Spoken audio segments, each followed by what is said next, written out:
welcome to the Mindful Dose podcast. You're listening to Adriana, and this segment you're listening to is called Lunar Talks, in which we'll talk about the lunation coming up. And this episode is a very special one because it's the first episode of this series where I talk about an eclipse. Like, the lunation is an eclipse. So the last lunation, which was the full moon in Leo, I talked about the eclipses very briefly to just give you a little heads up about what was to come, which is this lunation, which is a solar eclipse in Aquarius. Before I begin, I just want to introduce myself to anyone who doesn't know me, or if you're just watching this for the first time. I am a self-taught astrologer for about 7-8 years.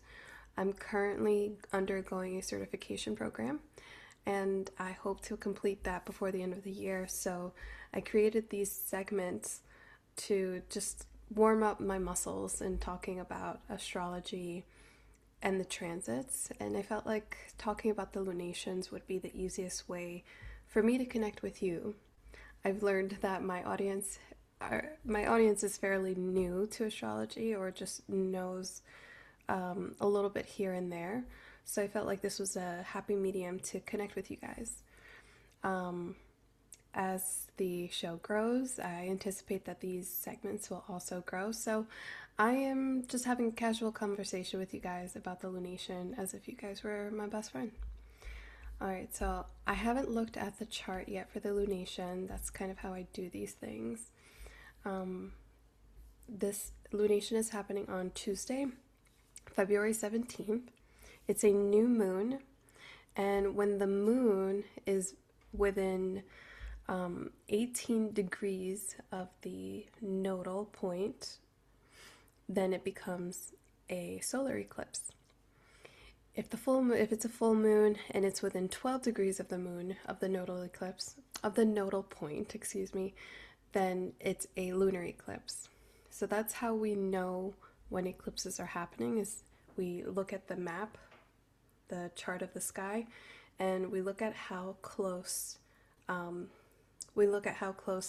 the moon is from this point in the sky, which on the chart would look like a horseshoe symbol, either upside up, right side up, or upside down. Now, we're going to concentrate on this being a solar eclipse because that's what it is, and I'll just talk about the solar eclipse.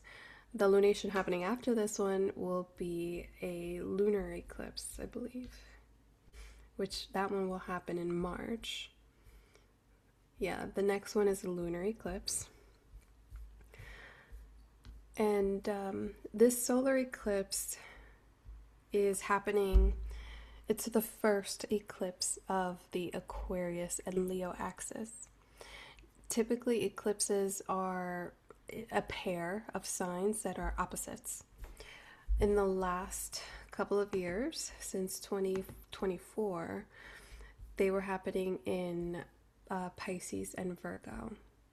But now we're kind of sharing the eclipse seasons between the Pisces and Virgo axis and the Leo and Aquarius axis. The North Node is moving between the Pisces and Aquarius side, and the South Node, which is about releasing and letting go and endings, is happening in the Virgo and Leo axis. So I'm going to pull up the chart now. We're going to take a look at what this lunation looks like. It's happening at 28 degrees of Aquarius, which is very close to the anaretic degree. It's actually really close to the anaretic degree of 29 degrees, the very last degree of any zodiac sign. So what this kind of brings already, I haven't looked at the chart yet, but what this already kind of brings is a theme of endings. And my mentor, who I'm training under, will use the key phrase major beginnings and major endings for eclipses. And that's kind of the takeaway of their significance. So with it being at the 28 degree mark, I think it's also supporting that keyword phrase of a major beginning and a major ending, wherever Aquarius is in your chart. So, looking at the chart, we have now the sun and the moon are at 28 degrees, which is what we consider when the sun and the moon are at the same point in the sky, they're at a new moon position. The north node is in Pisces at 9 degrees. So it's within that realm to consider it an eclipse because the north node is very close to the moon. Venus is very close. It's kind of snuggled between the node and the sun and moon conjunction. So by this point, on February 17th, by this point, there's already a Saturn and Neptune conjunction happening. I know I said I was going to start with the Venus position, but then I just realized where in time on the calendar this lunation is happening, which is that Saturn has already moved into Aries, and it's inching its way to where Neptune is. The eclipse is happening on the 17th, and then on the 20th, we're having a major conjunction, which is Saturn and Neptune coming together in Aries at 0 degrees. And I just want to stress how rare this alignment is, not just with the two planets coming together, but that they're coming together at the start of the zodiac in Aries, at the very beginning point of that sign at 0 degrees.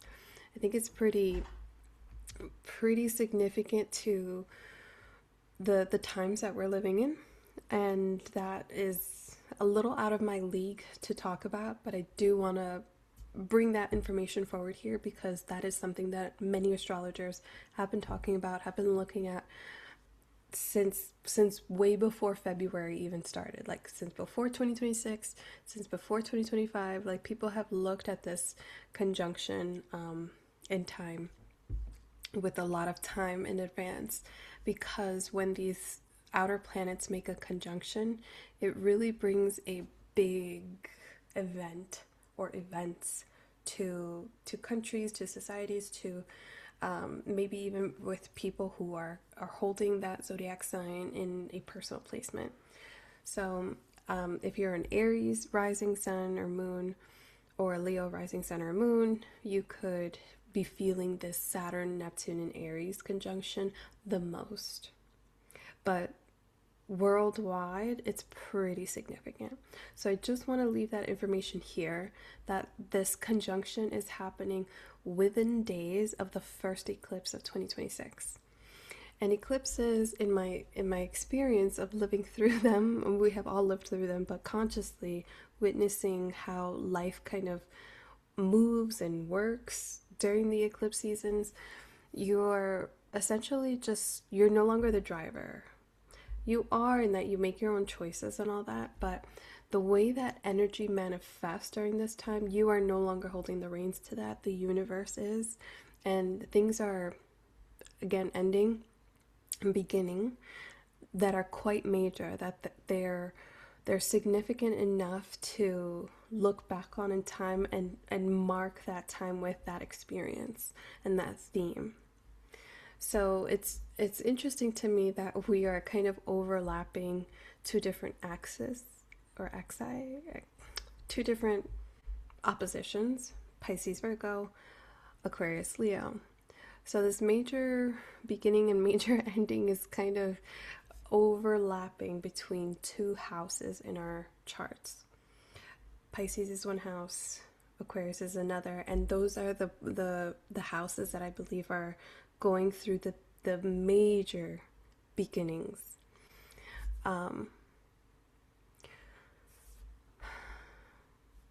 There aren't many aspects being made to the sun and the moon, just because many of the planets in the sky are either already in Aquarius or in Pisces, or have just moved to Aries, but it's really early in the sign. If anything, maybe the sun and the moon are making a sextile aspect to Chiron and Aries. So this lunation has a little bit of element of healing and finding that source of healing within yourself. which could be significant and tied into that Saturn-Neptune conjunction, that this major alignment in the sky that is happening worldwide, like that vivid, visible change happening on a broader scale, on a microcosm, it's like we are all collectively finding healing. Aquarius, I like to connect with community, and it's like it's the people sign for me. It's what I connect with. Like if I were to go to Starbucks or to Dunkin' or to some coffee shop and I see the people in the room, like that energy in the room for me is Aquarius. People working on their laptop, people having conversations with one another, like that air environment is like within a coffee shop. But what I'm trying to say is that the Chiron, the healing, is calling to us loudly. Like we really need to find a way to heal so that we can connect with other people. I was having a conversation recently with someone about doing the work. We all have to do the work so that we can better connect with one another. And that looks differently for all of us. For some of us, it's on a much more intimate scale where it's you and another person. But for others, it might be on a broader scale with the individual connecting to maybe a group of people. So I feel that this eclipse, being the first Aquarius eclipse of the Aquarius-Leo axis, is inviting us to find a way to do the work. It's reminding us to do the work, because by doing the work, we really give ourselves a better opportunity to merge with other people, to connect with other people, and we can connect and still have our own individuality to it. But this lunation, being that it is both sun and moon in the Aquarius sign, it's not so much about our individuality anymore. It's about the collective. It's about us working together and moving together.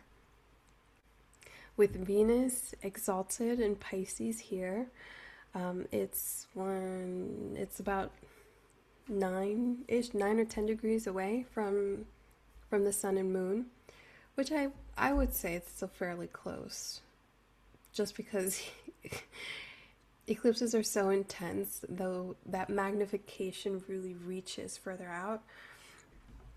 And so Venus is exalted here in this lunation, tied into it. And what Venus is doing in its most favorite sign is bringing that element of healing from a compassionate point of view. Chiron right now is in Aries, which is the perspective of healing from like that self-obsession of like, I gotta figure this out, I gotta do this, like I gotta take that action to do it. Whereas Venus in Pisces is more like, okay, I can see where there's pain, I can see where I may lack and how it affects other people. How can I bridge that gap?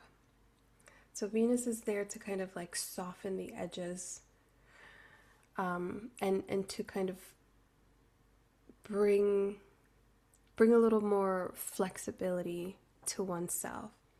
Since the lunation, this major eclipse is happening in a fixed sign, really close to the anaretic degree, I can see a resistance to change. I can see the struggle to idealize that change. But there are other elements here to support action and compassion, which can bring us to a place of motivation and inspired action.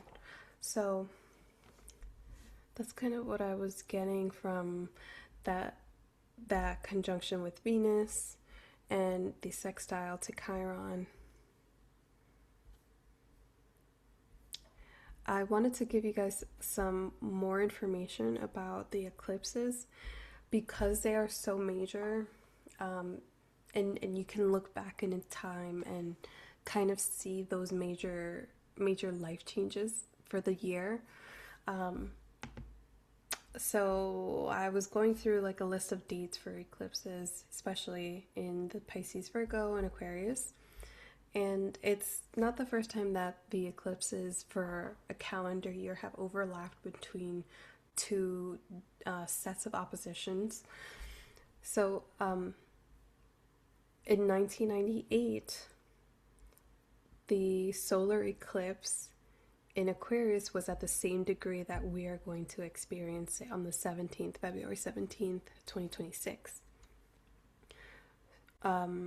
It was at 28 degrees on August 21st. All right, so that was 28 years ago. Some of us may be younger than that and it may not be relevant, but if let's say if you were born in 1998, but especially if you were born from like August to September of 98, this is a major time for you, not only because you're having you're having this nodal return, but you're also going through a Saturn return. So this is huge. This is huge with the Saturn Neptune happening in Aries. That is also huge. I'm really curious to know if you were born in 98 and hear what your story is as it unfolds. You may not know right now if you're watching really close to the February 17th eclipse, but just follow up with me and let me know how the major changes unfold, because it's not only tying your nodal return, but it's tying your Saturn return, and then collectively Neptune is kind of chiming in the party. Another key date I want to bring forward, there was another solar eclipse in 99, but that one was at 27 degrees of Aquarius. I think still very relevant. Okay, another maybe relevant one is February 15th of 2018. So just about 8 years ago, almost. What was going on 8 years ago? That kind of major theme is coming forward again in your life. So the eclipses, like every 8 years, they will, there's a north and a south node point, and it moves all around a circle chart. So let's say it starts here, Aries and Libra, in 8 years, the north, if it started north node in Aries, in 8 years the north node will be in Libra, south node will be in Aries, and then in another 8 years it will return to where it started. So it's about a 16-year cycle, and at the halfway point the nodes make an opposition from where they had originally started. So if it started in north node Aries, in 8 years south node Aries. I hope that makes sense. So you can kind of do the math for every 8 years, moving back in time, what was kind of going on, because that is very similar to what you'll be experiencing for this eclipse season. They tend to overlap. So Pisces and Virgo were also in the mix.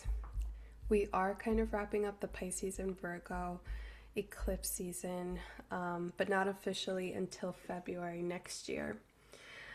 The one after this one, February 17th, will be in the Virgo. It'll be a lunar eclipse in Virgo, so the south node will be activated. But going back to this one with the north node in Aquarius, solar eclipse happening on February 17th, it's a major beginning. It's the first of a very long season of changes happening with the Aquarius aspect, the Aquarius house in our chart, because Pluto is now in the vibe, and Pluto is going to be there for a hot minute.